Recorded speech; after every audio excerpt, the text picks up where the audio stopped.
All right, let's get straight to it. So we're going to review Week 13, NFL Week 13. We'll start with the Los Angeles Chargers and the Atlanta Falcons. And I predicted this game. What did I predict this game to be? Let's see. I said well, I was kind of right about how many points the Falcons was going to score. I guess I had too much faith in the Chargers offense. I really thought that Justin Herbert was going to sling it, but he didn't. I said the Chargers was going to beat the Falcons 34-15. They beat the Falcons 17-13. And to be honest, let's see. I mean, following Kirk Cousins, a horrific 4 interception showing, he said he has to play better. The Chargers defense, they stand tall against the Falcons. They plummeted the Falcons offense. The Falcons offense couldn't really do anything. I was very impressed on how we handled Bijan Robinson. In all honesty, our defense does I would say facing a really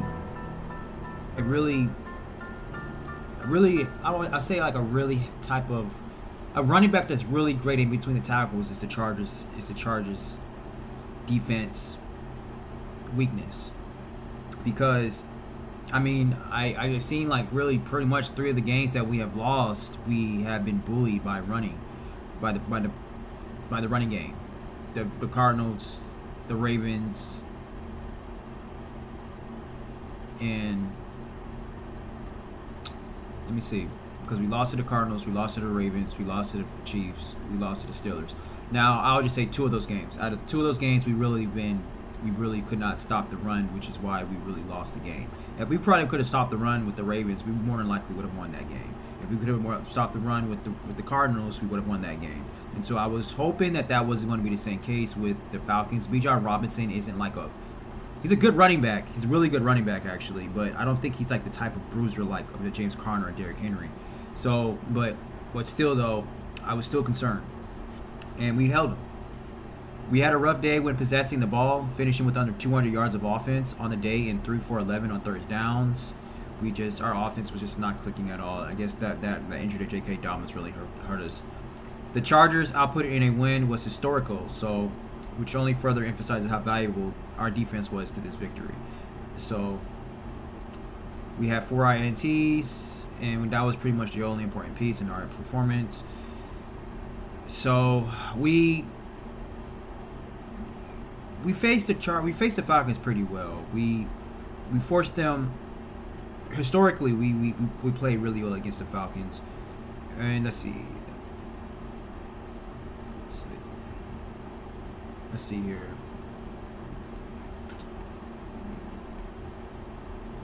So yeah, the Falcons, they missed on a lot of opportunities. They entered Week 13 ranked dead last in NFL in sacks with a total of 10 on the year, but they did find a way to rack up 5 sacks on Justin Herbert, and they reached Los Angeles red zone 4 times and got just 10 points out of it. So they dominated the time of the possession by nearly 12 minutes, gained 350 yards on offense.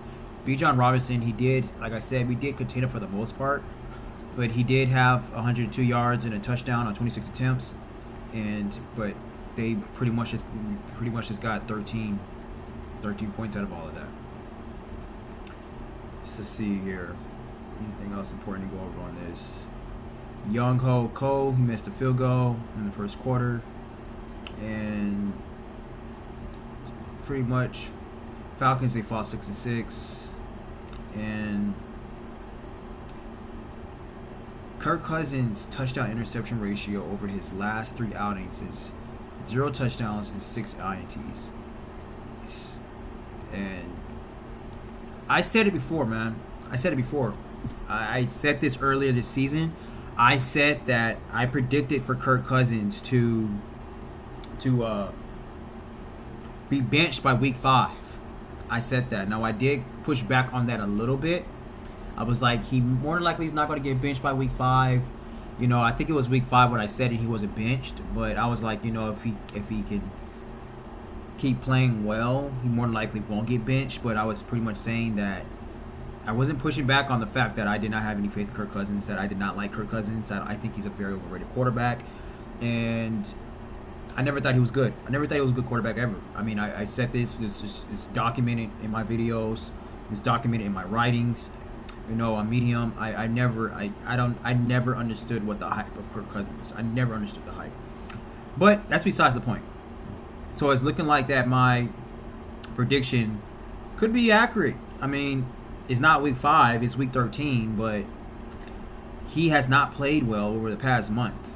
And, now people are starting to say, question is, should he get benched, yada, yada, yada. I mean, it's Michael Penix time. I mean, Michael Penix is the future. Why not play Michael Penix, man? I do understand that, saying you guys, that the Falcons think that they can, because they're still in it. They're still pretty much in the playoffs. But, I mean, it's not like you're going to win a playoff game. You know what I'm saying? It's not like Kirk Cousins is just all of a sudden just going to, like, freaking just play like he's never played before, because that's what it's going to take, because we're getting into the postseason, and since when has Kirk Cousins ever played well later on in the year and great in the postseason? He's never done that. So you're asking Kirk Cousins to do something that he has never have done. And on top of that, he's playing bad. So it's not like I don't think his terrible playing is going to change. So I think it's best to put Michael Penix in. You never know what you can get out of him. So shout out to Tarheeb Still, man. The rookie cornerbacks that the Chargers has, man, are phenomenal. Cam Hart is out, but Tarheeb Still is stepping up big. Got 2 INTs, man. I mean, Tarheeb Still is playing like a vet out there, man. I'm loving what Duarte did with the draft, in the free agency. He is doing his thing. Like, it's a breath fresh of air, man. It's refreshing to see the Chargers not Charger anymore, to really play like a complete football team. It's even though our offense was not there against the Falcons this week, but we played great complementary football. The Chiefs doesn't always play great offense, but they still win games, and Patrick Mahomes still gets the credit for it. So I'm not too concerned with that, with our bad offensive play. And it wasn't bad offensive play. Our offense just wasn't there. It just didn't show up really. Justin Herbert didn't have a bad game. He actually completed. He made the necessary throws. He made the necessary plays, and he managed, and he plays great situational football, and that's what you want out of your quarterback. That's what you want. And the running game wasn't there, but Justin Herbert still kept the offense together, and that's his job. I mean, and that's a great thing to witness. I mean, like I said, the stats weren't there, the numbers weren't there, but Justin Herbert played a phenomenal game. Really, to be honest with you, Justin Herbert hasn't played a bad game all year. He really hasn't. Like I said, the stats all year is not there, but I've watched every single Chargers game with a critical eye, detailed, and I have not seen Justin Herbert play a bad game. I hardly ever really see Justin Herbert play bad games. Sometimes he doesn't. Sometimes he's not. Sometimes it doesn't look like he's there, But he never puts his team in a situation for them to lose. He never does, So that's a great thing to witness. And I think Justin Herbert is just going to keep getting better and better and better. He is getting better. And so I mean, that's the thing. I mean, that's the thing that you really want to see out of your quarterback, man. For him to keep developing. I mean, Justin Herbert has already broken records. He's already in my eyes, he's the best quarterback in the league, and he's just going to keep getting better from there. So the Chargers' 187 total yards of offense were the fewest by Los Angeles in a win since Week 10 in 2007, which we had 177 total yards in offense in a 23-21 win versus Indianapolis. That total was also the fewest by the Chargers in a road win since Week 4 in 1960, which was 159 in a 24-10 win at Buffalo for their first road win in franchise history. Wow, awesome. The Chargers' first road win in franchise history was in 1960. So all of these short total yardage on offense, they were all away games, which is pretty cool. They were all away games, and they were all very, very close games. Well, it's besides the Buffalo. We kind of went by like 2 touchdowns on that one, but it's pretty cool. That's interesting. So, Next game. So I said the Chargers was going to win 34-15. Thought their offense was going to kick in, but it didn't. We won 17-15. So no, 17 to. We won 17 to. Wait, hold on, I'm tripping. 17-13. Okay. Yeah. So let's move on. We got the Steelers and the Bengals. So the Steelers won 44-38. Dropping the Bengals to 4-8. The Steelers, they move up to 9-3. And what did I say? I said that the Steelers was going to beat the Bengals 35-29. So 35-29, 44-38, slightly off a little bit. High scoring game, like I said, like I thought. But yeah. So let's see here. Russell Wilson, he overcame early mistakes to lead the Steelers to an offensive outburst. He had a first pick six. His first pass was a pick six. When George Pickens, he fell down. And let's see. Russell Wilson threw for 414 yards and 3 touchdowns. He didn't turn the ball over anymore for the rest of the game. He was only sacked twice. He only took 2 sacks. The Steelers, they scored on 5 straight drives, 3 touchdowns, and then 2 field goals to close out the first half. Wilson was 257 yards in the first 30 minutes. Wilson was cooking. Pittsburgh's defense did just enough defensively, forcing 3 turnovers, including a fourth quarter scoop and score by Peyton Wilson. And Justin Fields converted a late third down to close out the shootout. And yeah, Bengals defense, what's new? The defense was terrible. The Bengals was coming off a bye, and they allowed Steelers to score on the 5 straight first half drives, undercutting the opening series by a pick 6 by Cam Taylor-Britt. So Joe Burrow fumble was the final nail in the Bengals' coffin, but the defense put them in that spot to begin with. And so Joe Burrow, man, he's turning the ball over a lot, and that's something that outside of Shannon Sharp was mentioning. I mean, Joe Burrow, he's racking up stats, but he's actually not. The last few plays of the games, like, he hasn't really been playing like he does. He's not being clutch. Like when he played against the Chargers, his last few throws they were off. This game, his last few throws were off. So I mean, Joe Burrow gets a huge pass, man, on a lot of things, man. Like I always said that Joe Burrow, I always feel like he was very overrated.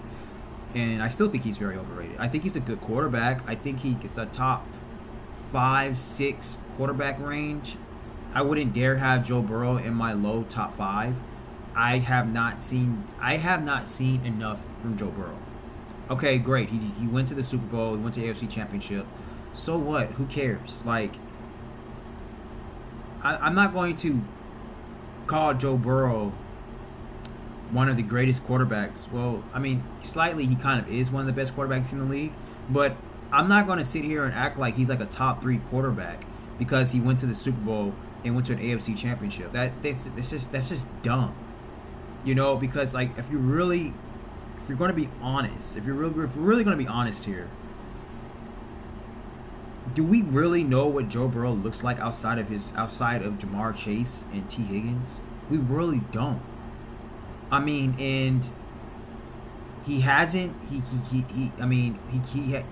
can't stay healthy, and when he is healthy, it's other excuses like, okay, his defense is bad, and he starts off slow. Those aren't excuses. Now you could say like the defense being bad is a slight excuse, because I've said the exact same thing with Justin Herbert. But the funny thing about it is that I see how biased the media is. And to be honest with you, Justin Herbert was in a way worse situation than Joe Burrow was, because Joe Burrow doesn't face his star power is not injury prone like Justin Herbert's star power was in LA. Mike Williams and Keenan Allen, they hardly stayed on the field, and when they were on the field one at a time. I think they only had like a total of like 17 games out of the 2 to 3 out of that year span of when Justin Herbert's in Justin Herbert's entire career being there. And then Austin Eckler, he always stayed healthy or hurt. So like Justin Herbert, he had a lot to deal with, and not only that, the Bengals. I'm not really fond of the Bengals head coach, but he's not nearly as bad as a head coach as Brandon Staley was. So you talk about Justin Herbert's offensive weapons were always hurt. He didn't have a running. Well, I can't say too much about the running game because Joe Burrow doesn't really have a running game, but his offensive power is always hurt. He has a terrible, incompetent coach that always found ways to lose games, and he had a terrible. Justin Herbert had an historical terrible defense as well. But Justin Herbert was still able to go to the playoffs and almost come off on a win. But his defense lets up 27 points in the game. So, I mean, but the thing about it was Joe Burrow gets all these excuses. He has a bad defense. He has a bad yada, yada, yada. I didn't hear these same excuses for Justin Herbert. I didn't hear them. I just heard a bunch of knocks on him. And people hardly talked about how bad his head coach was. I hardly ever heard people mentioning it. So, yeah, I mean, Joe Burrow, he seems like a cool guy. He seems like a stand-up guy. I know people likes him. I know people wants to see him. He's one of the players that people just want to see do great. But he's very overrated. He's overrated, and you all are biased on Joe Burrow. In all honesty, Joe Burrow has done absolutely nothing since. He didn't play well last year, and this year, his stats are incredible because he's playing catch-up all game. And he has the best wide receiver tandem probably outside of the Eagles in all of football. So, and really, to be honest with you, he really does. Because I think T. Higgins is better than Devontae Smith, and Jamar Chase is obviously better than A.J. Brown. So, I mean, that's that. I mean, and the only time we'll keep showing like how right I am about this. I don't think Joe Burrow is going to go back to the Super Bowl. I don't see that ever happening ever again. I think his time to win the Super Bowl was done. I don't see that happening. I don't see the Bengals going back to the Super Bowl. And you can come and you hold me up against that. These videos are documented. So, hey, mark my words. I don't see Joe Burrow ever going back to the Super Bowl. So that freaking Super Bowl run that you guys keep talking about, you guys keep bringing up, you can just forget about it because it's never going to happen ever again.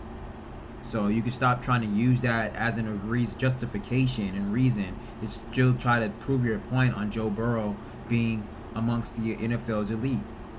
I need to see more from Joe Burrow for me to change my opinion.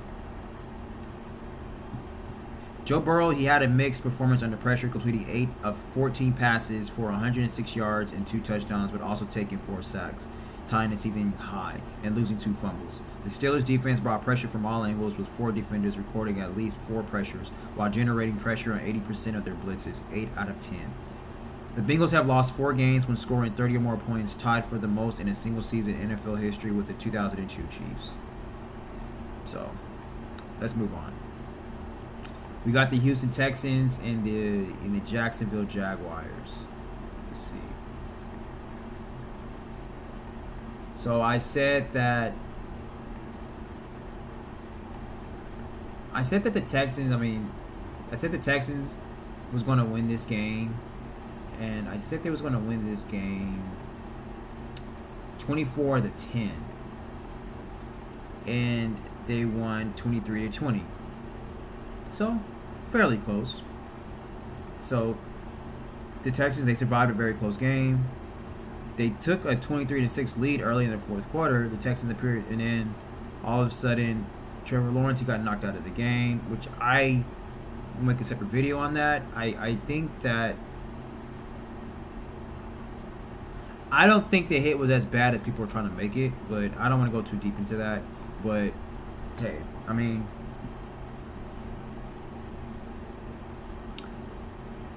it's from my experience of playing the game and the type of aggression and momentum and intensity that a defensive player has to play. It's like asking a bullet to slow down after you fire it. You know, it's kind of weird to for defensive players to do the things what the NFL is asking them to do. I understand that they wanted to make the game safe, but it's it's not fair. It's not fair and it's not right. It should be on the offense too to also protect themselves. I think that Trevor Lawrence's slide was very late.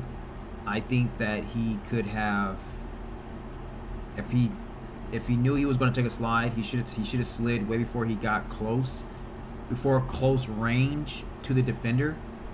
You know, I don't I you know, the only thing where I cannot defend the defender on is the fact that these are repeated occurrences, and so that's on him. But this play alone, I don't think it was a dirty hit. I think Trevor Lawrence was just as wrong as he was. Trevor Lawrence put himself in harm's way. If Trevor Lawrence did not slide as late as he did, he would not have got forearmed. He would not have got forearmed. He would not have got hit with that much impact. He slid late, and that's the bottom line. He should have slid way sooner. And the fact that, he's 6'5", he's a big dude, it's going to take him a lot longer for him to really have a complete slide. So, bro, you should have been sliding a lot sooner. You should have went down. Like, that's the bottom line. So that's my take on that. I'm not going to side with the Jacksonville Jaguars on that. I'm not going to slot. I'm not. Because I just think that the game is not really fair to these defensive players. It's just not, and that's that. Let's see here.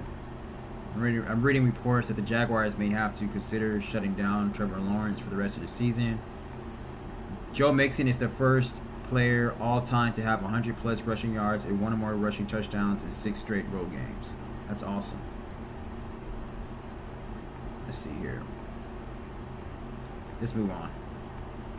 We got the Arizona Cardinals against the Minnesota Vikings. This was a phenomenal game. I'm actually going to watch this game again. Some of these games I'm going to watch again because some of these games were just really good. Like Monday night's game. That game was just surprisingly good.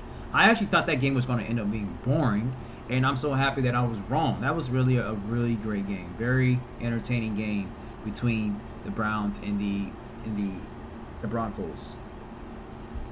I mean, this is a phenomenal. This is a great NFL season. It's a shame it's coming to an end. But I said that the Vikings was going to beat the Cardinals. I did mention that this was going to be a very close game, and that's why I predicted the game to be 29-27. The game was very close. It was actually a 1-point game. I predicted it to be a 2-point game, and it was a 1-point game. So I wasn't really that off. It was the game. The Vikings beat the Cardinals 23-22.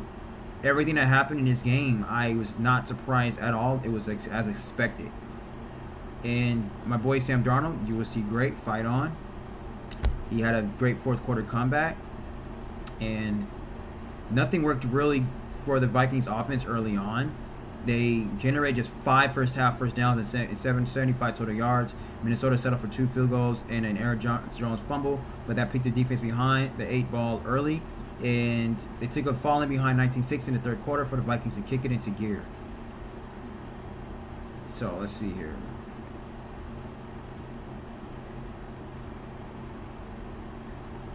The Cardinals, they had some serious red zone issues, and the Cardinals, they marched 6 times into the Minnesota's 20-yard line, and only once did they convert.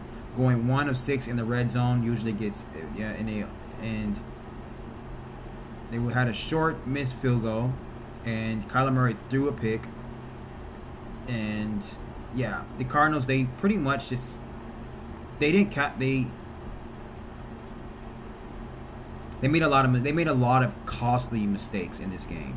So, I mean, the Cardinals, it did look like the Cardinals was going to win this game, but their mistakes they just could not overcome a lot of their mistakes, and the Vikings capitalized on them. That's just the bottom line.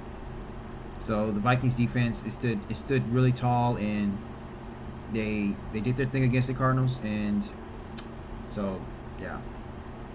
So let's see here. The Cardinals generated a season high of 53.8% pressure rate, and they registered 5 sacks, 3 of which were unblocked. And 14 Cardinals defenders generated a pressure, including 9 who generated multiple pressures. Mack Wilson led the pass rush with 4 pressures on 12 blitzes and registered 2 sacks. So, Sam Darnold, on Sunday, he was 0-23 in his career as he started when he trailed by 13 plus points in a game. And now he's won his first game when he has trailed over 13 points. That's phenomenal. That's a huge plus, man, because that just shows that Sam Darnold is playing the best season of his entire career, and Sam Darnold is still very young. I think he's in his late 20s. Or no, I don't know how. Let me see how old Sam Darnold is.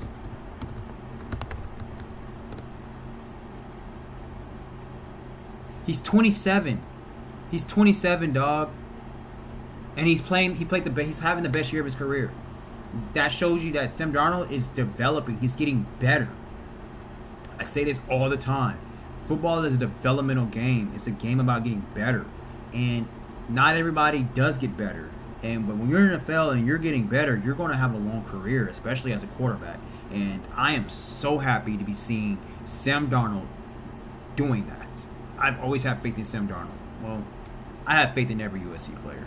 But I definitely really have a lot of faith in Sam Darnold. Like I do have faith in Caleb Williams. I have more faith in Caleb Williams to be great than Sam Darnold. I think Caleb Williams is going to have a better career than Sam Darnold. But I think that Sam Darnold is going to be a really great player. I think he is. He's playing well. Now, I don't know if he's going to come back to the Vikings. I think this is maybe J.J. McCarthy's team. But wherever Sam Darnold is going to go, I hope that I hope he really... I hope the best for him. I hope he gets it. I hope he gets another team, goes to another team, and he starts somewhere. And I just wish much success for my boy Sam Darnold, for all my USC players, man. We got the Indianapolis Colts against the New England Patriots. The Colts they beat the New England Patriots 25-24. This was another great game. I was watching this game also. Did I predict New England? I did predict New England to win. And this is very surprising. This is very interesting. The scores are very ironic. I said New England was going to win 20-19. The Colts, they won 25-24. 1 point differential. I was right on that. I was just wrong on which team was going to win. So, Anthony Richardson, man, I'm happy to see him playing well. I wrote about him last year. I talked about him earlier this year. I was very big on him, and you know I kind of pushed back a little bit on talking about him because of what he said a few weeks ago about him being tired and checking himself out. That put a very bad taste in my mouth, and I just did not know what to think of him after he said that. But I'm happy to see him bounce back, and I'm happy to see him playing well. So he's still very raw, but he's doing a great job, man, and he's going to keep developing. He's going to keep getting better, and he's showing it, and he's showing that he is getting better, and that's all that matters. Because like I said, not all players get better; they get worse or they stay the same, and it's really not good. It's not a good look either way. So yeah, let's see here.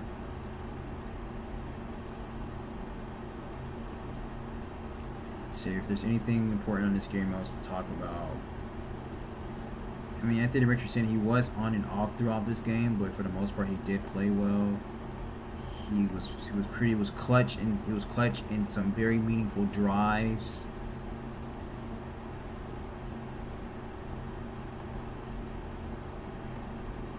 Yep.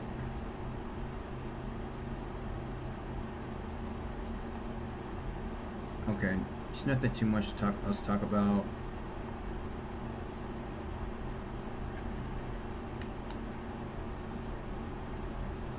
New England had 422 total yards, which was their most in a game since week 3 of 2022. So that's something to look forward to. That's awesome. That's pretty good, actually, for New England. You know, Drake May is their answer. Anthony Richardson is their answer. Two franchises, they both have found their quarterbacks. Let's move on. So the Seattle Seahawks against the New York Jets. I said that I said the Seahawks was going to beat the Jets 27-21. Wow, I was pretty much really close on this game. The Seahawks, they beat the Jets 26-21. So, yeah. Okay. And let's see here. Let's see if there's anything. Leonard Williams, I think you guys see that all in the highlights, how he had a real good run back. When he picked up Aaron Rodgers, he hit 92 yards. That's crazy. Nobody could have caught him. That's the longest interception return by a 300-pound player ever. The second longest touchdown by a 300-plus pound player all time was Mike Patterson, a 98-yard fumble return. It's crazy. And so let's see here. Aaron Rodgers, I didn't really watch this game too much, but I mean, just looking at the information, I mean, Aaron Rodgers played really terrible. I mean, he's been playing bad all year. I hear some people saying that he hasn't played bad. I hear some people saying he has been playing bad. I didn't get a chance to watch this game. I'll watch this game and check it out, but I'm just going to assume that he just had a bad game. I mean,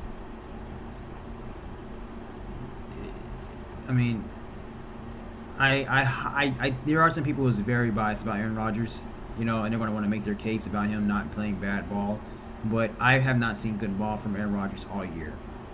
So I'm not going to sit here and try to justify Aaron Rodgers and act like Aaron Rodgers is actually playing really good. Because from what I've seen all year long, he has been playing good. There really is no excuse. His offensive line isn't the best, but it's not the worst. And he has great weapons. And even with his offensive line being very average, he has the luxury of Garrett Wilson, Devontae Adams. He has weapons, and they got Breece Hall. So he can be able to get the ball off quicker to get to those weapons, so he can avoid sacks or he can avoid pressure. And he's not doing that. He's just not playing well. I think Aaron Rodgers is done. He's washed up. So that's the bottom line. Geno Smith, he's turning the ball over a lot this year. He's not playing that good, but the Seahawks are winning. They're winning some games here and there. And they still got a chance to make it to the playoffs. So we'll see if Geno Smith can clean it up. Aaron Rodgers completed only 2 of his 14 pass attempts over 10 air yards for 35 yards. Rodgers has recorded a 38.9% completion percentage, 44 of 113 on passes of 10-plus air yards this season, which is the 5th lowest in NFL and his lowest on such throws since at least 2016. So that's terrible. So like I said, he's playing garbage. The Seahawks have now reached 7-plus wins for the 15th consecutive season since 2010. That's awesome. Only the Steelers, 21, and Saints, 18, have yet to reach 7 in 2024. Having a longer active streak of seasons reaching 7-plus wins than Seattle. Pete Carroll turned that franchise around, man. Let's see here.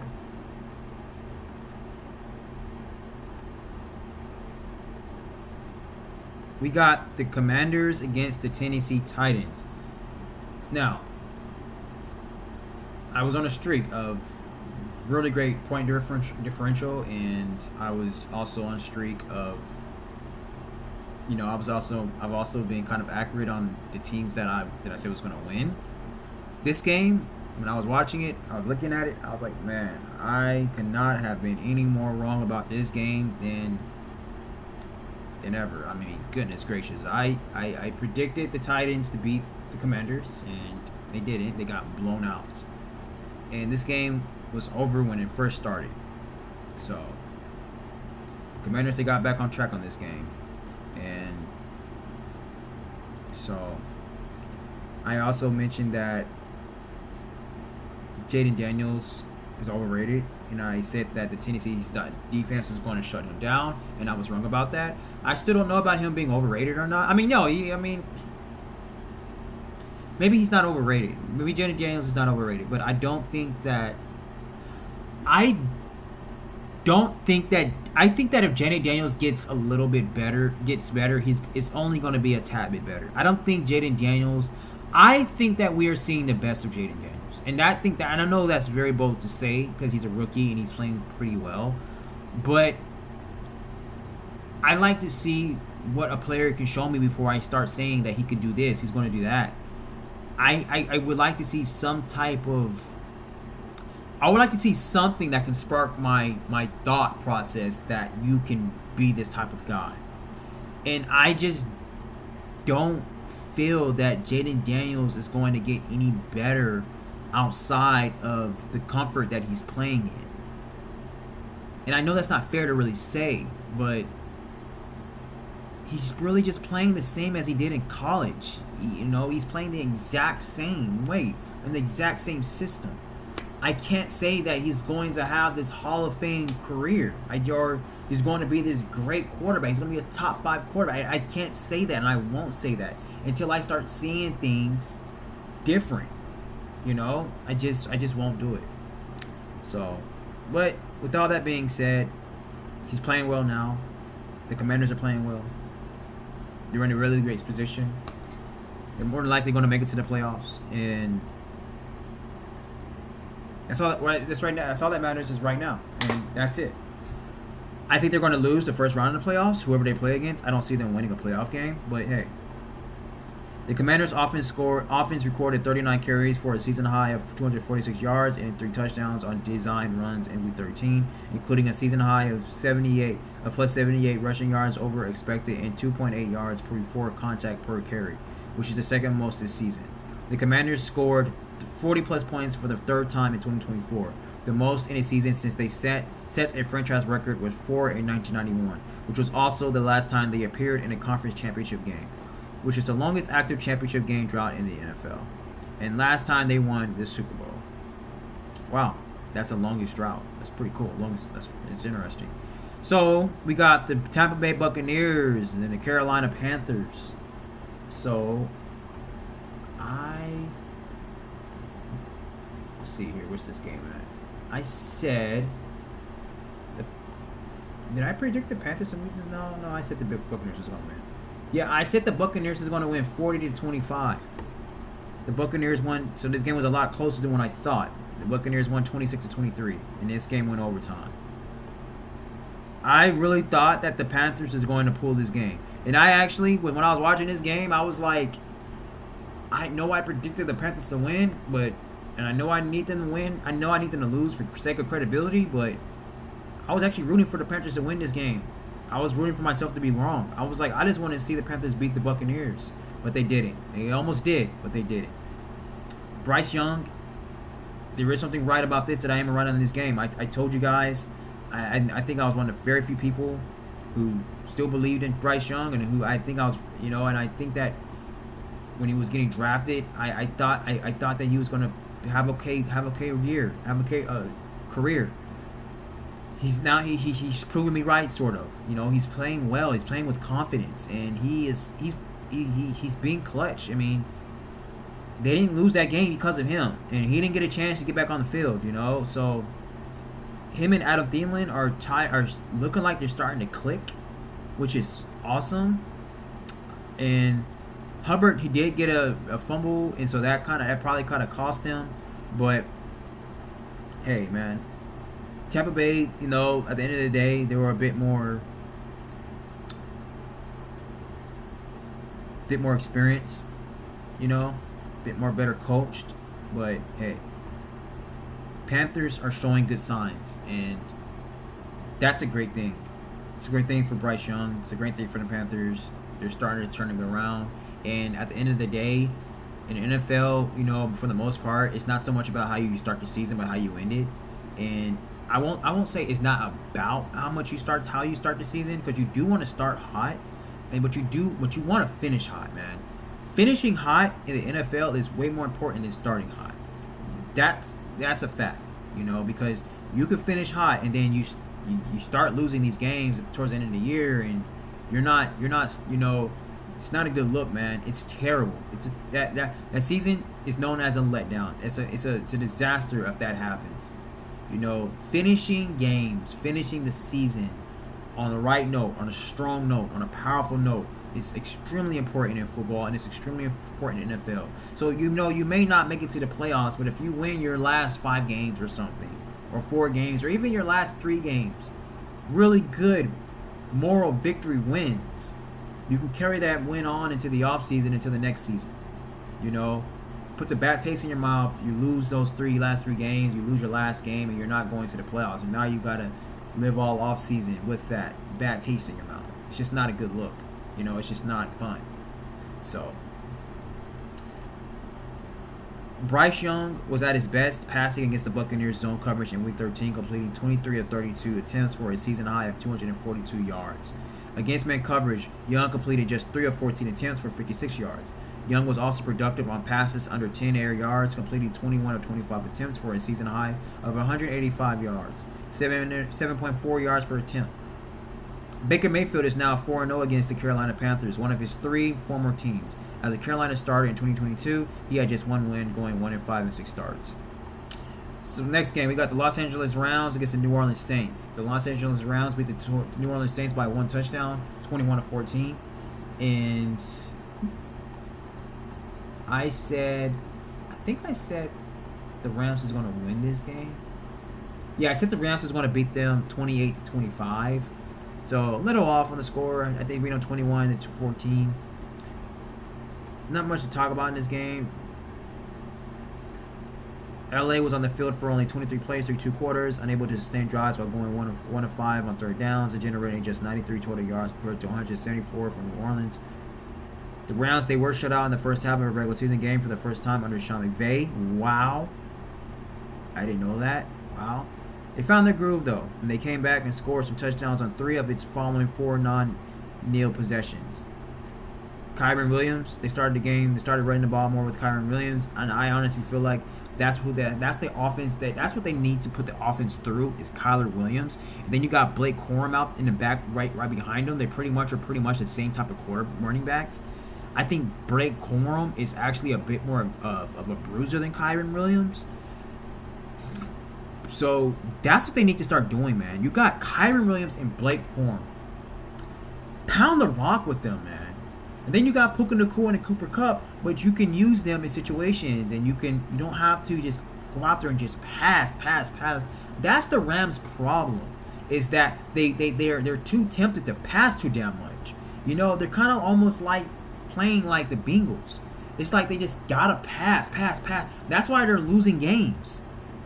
You don't win games like that, and especially later on in the season, you don't do that. I know I predicted them to win their division, but I might be wrong, man. I just don't like how they're calling games. Now, they did switch it up, though, and so this is probably why they won, but they got to do this. They got to do this throughout, man. They got to do this in the offseason. You know what I'm saying? You got I know you got Matthew Stafford and Puka, but you were so tempted to just launch the ball over the field, but you're not going to go deep in the playoffs by doing that. You're just not. You got talented guys on that defense. You can tighten that defense up, and you can pound the rock throughout the season, throughout the rest of the season, and throughout the playoffs. You can do that. Boy, I wish I was coaching in NFL. That's why I got into coaching, because I'm like, man. So they're saying that Jared Curse, he could be a potential defensive rookie of the year, which he should be. He is playing really great. That defense, I think, is going through him, to be honest with you. He's a beast off that edge, man. And let's see here. He had a game-sealing play, and no other Rams. Let's see here. Verse generated 7 quarterback pressures on 29 rushes. That's phenomenal. Nor the Rams defender had more than 2 pressures. Verse has now generated 58 total pressures and 4.5 sacks this season, tied for the 3rd most in the NFL and the most of any rookie entering Sunday Night Football. That's beautiful. That's beautiful.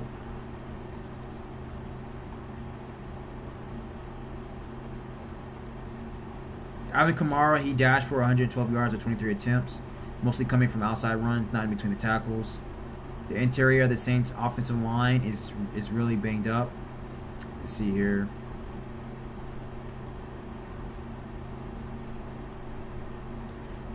This loss drops New Orleans to 4-8, and they're number 13 in the NFC and in third place in the division. Matthew Stafford, his play action, he uses play action on half of his dropbacks against the Saints, and 50%. His highest play action usage rate in a game in the NGS era since 2016. Stafford finished 7 of 12 for 127 yards and both touchdowns on play action.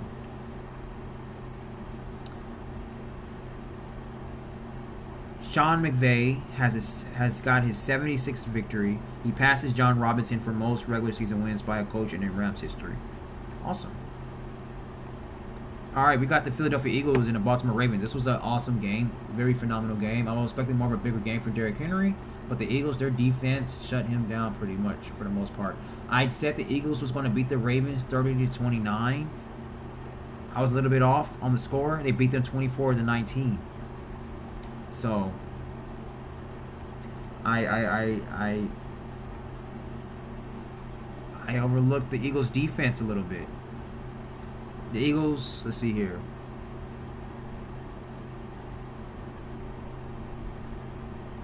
They fell behind 9-0 on the road. They came back and they put it together. Jalen Hurts, he had 3 straight completions to AJ Brown. And then that put them into their touchdown drive. And then let's see here.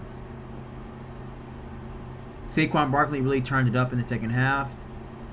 Let's see. Barkley propelled the Eagles down the field, finishing their 71-yard march with a 25-yard touchdown run to make it into a 2-score game. And let's see. Justin Tucker, he continues to keep missing field goals. He missed 2 field goals and an extra point, which was 7 possible points for them. Nobody really knows what's going on with Justin Tucker, besides the fact that he's just getting old. He's just losing it. The Ravens, they didn't finish drives. They moved the ball down the field, deep enough into Eagles territory, and they just couldn't finish. They just couldn't convert.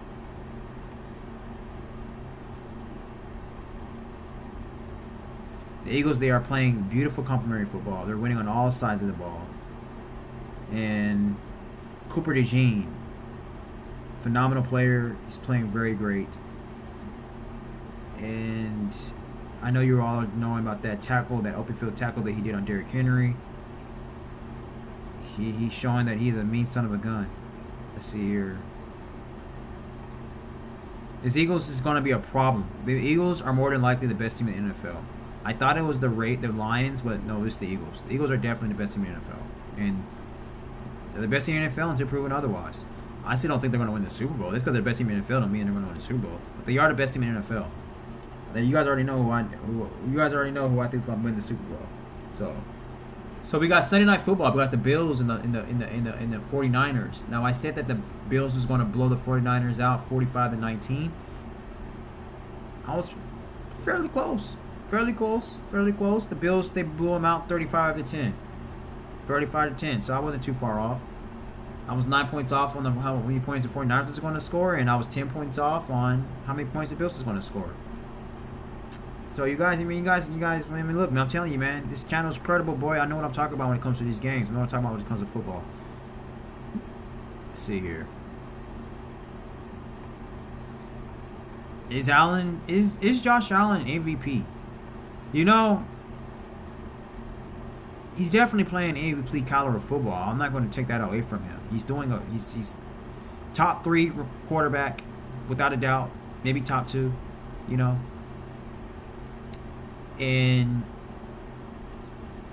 but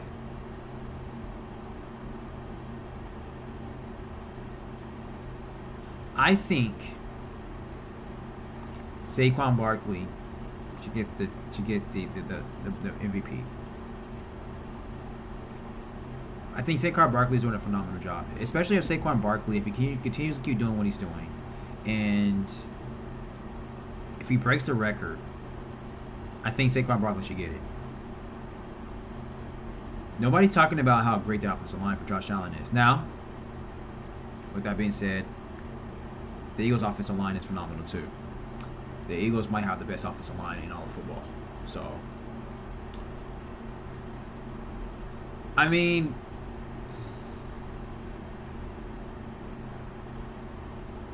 if you really think about what they both have to work with, Josh Allen has less to work with than Saquon Barkley does.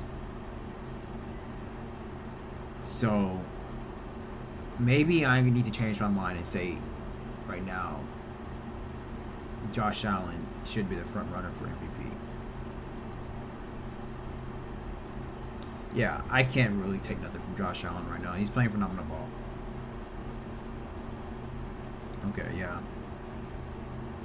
Obviously, that play that Josh Allen did with Amari Cooper, Josh Allen was credited 2 touchdowns on one play, 1 passing and 1 receiving, as he became just the 4th player in NFL history to do that. He had a touchdown toss prior and completed the historical drive on an 8-yard run.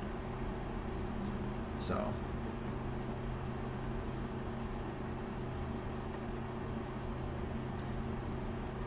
it's time for San Francisco to hang up their season. Their season should be. I know that San Francisco is still fighting to see if they can still make it because they still are kind of in the Knicks, but I think it's safe for them to just hang it up. I think they need to shut it down for Christian McCaffrey. He's out for 6 weeks, and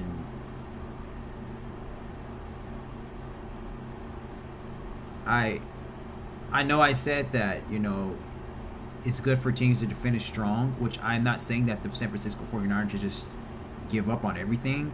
But what I am saying is that they need to focus on finishing strong. And some players, I feel like they should just shut them down. And they should just try to end this season on a good note. But start their offseason now. And I'm saying start their offseason now. Get them young players in there and get some reps with those younger players. Have them get some experience, some playing time. See what try out some things, test out some things, and see what you can get out of these players for the off season and going on to next season. Because some of these guys may not be here next year. Trent Williams, who knows if he's going to be there next year? Who knows if Deebo Samuel's is going to be there next year? So see what you can do, get a feel. I don't know. So.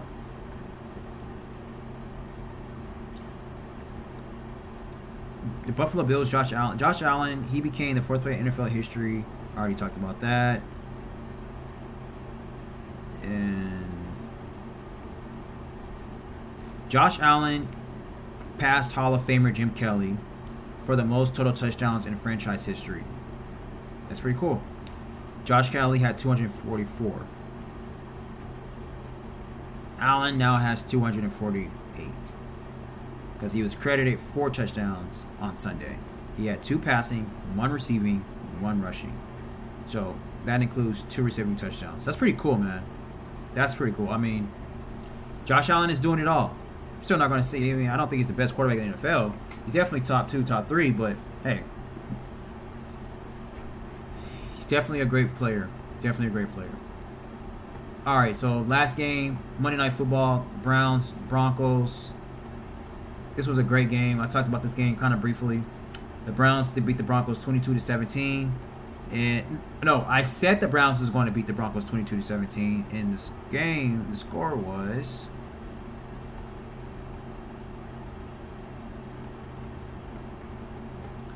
let's see.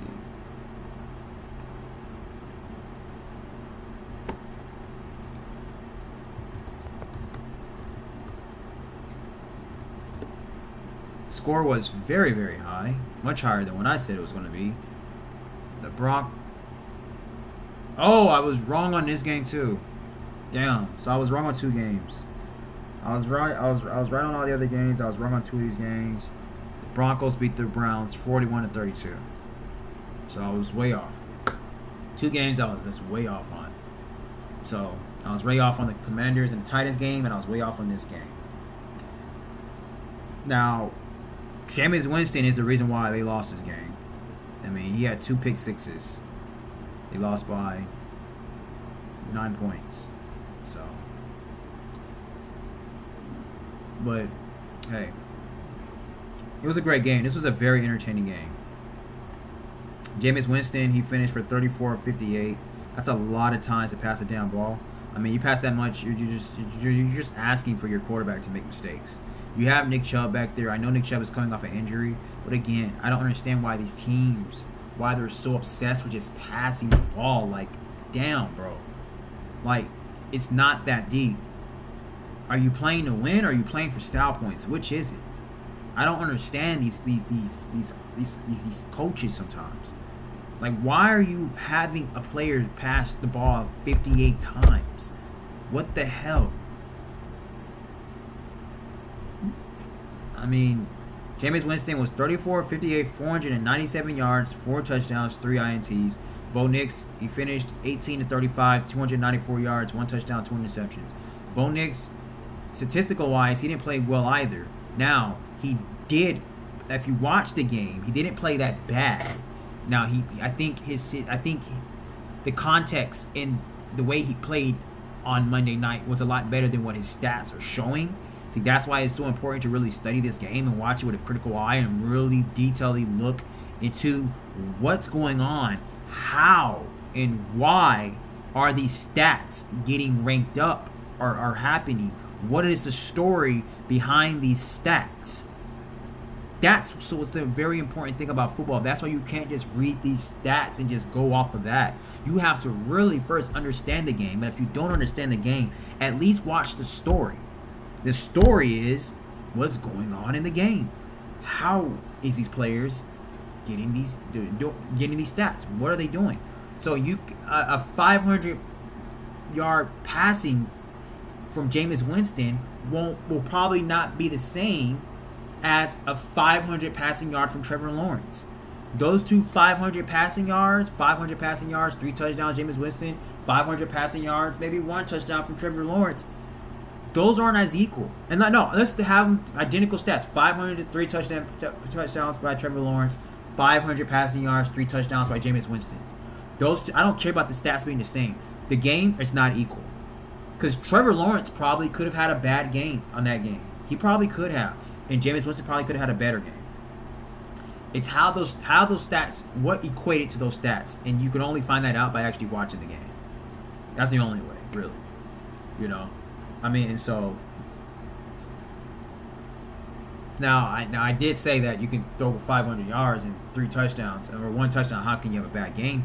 But you probably could. I mean... A lot of those passing yards probably could have been mostly on your receivers breaking tackles in, or your running back. Your running back, get your running back on a wheel route or a short passing yard, and you're running a blown coverage or something. Probably wasn't even on the quarterback.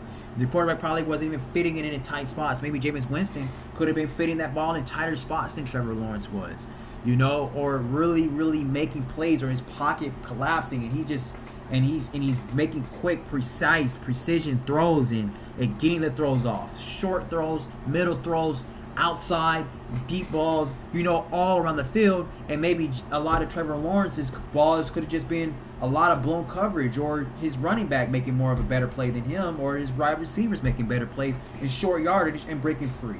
Like it's stuff like that, And that doesn't really equate to him having a bad game. But what I'm saying is that the stats are not equate. You can't just look at the numbers. It's the point I'm trying to make, So yeah, man, we'll leave it on that note, man. Jerry Jeudy. Oh yeah, I can't miss out on Jerry Jeudy. He had a phenomenal game. I think he broke the record for the most receiving yards by a wide receiver facing his former team ever in NFL history. So that's ridiculous. And I think he finished of 235. I think he had 9 catches for 235 yards and 1 touchdown. So David Njoku, he had a really great game. He had 9 catches, 52 yards, and 2 touchdowns as well. Your tackle leaders, Jordan Hicks. And yeah, we'll just leave it on that. Yeah, so yeah. Alright, so I thank you all so much for watching this, man. Thank you all for your support. Like, comment, share, subscribe. Let me know how you felt about this NFL week 13. What games did you like? What games did you hate? Did your team win? Did your team lose? And yeah, thank you so much for all watching. Be back soon all day.